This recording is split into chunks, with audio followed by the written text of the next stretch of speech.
Always an interesting day with the Toronto Marlies when the NHL team starts to send bodies back to the AHL, and certainly for the Marlies that means there are going to be players on waivers, there's going to be players coming in and players moving out over the course of the next 24 to 48 hours.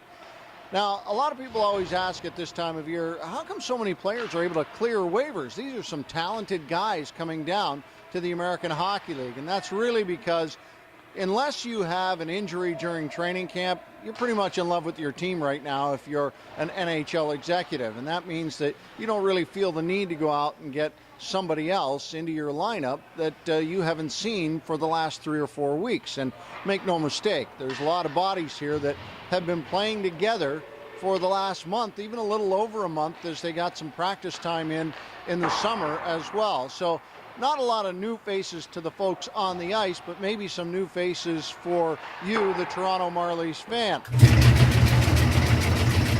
Sheldon, with so much movement today, was there any other option but to just run a skills practice?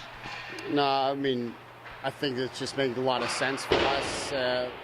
With the movement, and there's a lot of emotions and things like that are involved on a day like today, and some uncertainty at the timing of it all. So yeah, it just made sense. And we've got a long week ahead here. We don't get going until Saturday, so it was just easier to have a day like this and ease everybody back into the whole process. And then we'll have more of a typical type day tomorrow.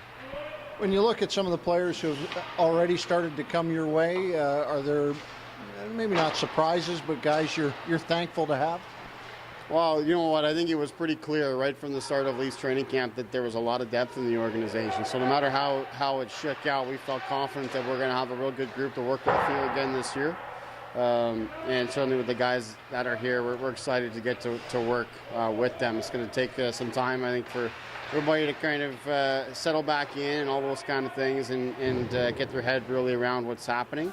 But lucky for us, we do have a long week, and we'll get going to Saturday. And the best news is the nature of the Maple Leafs camp being what it is. These guys have been together, all the way through. So, that's real positive. We don't expect too much of a lull here. We're just going to pick right up from where they left off in Leafs camp. A week of team practices follows today for the Toronto Marlies ahead of their 2 games this weekend against the Utica Comets. 416-597-PUCK for tickets or marlies.ca.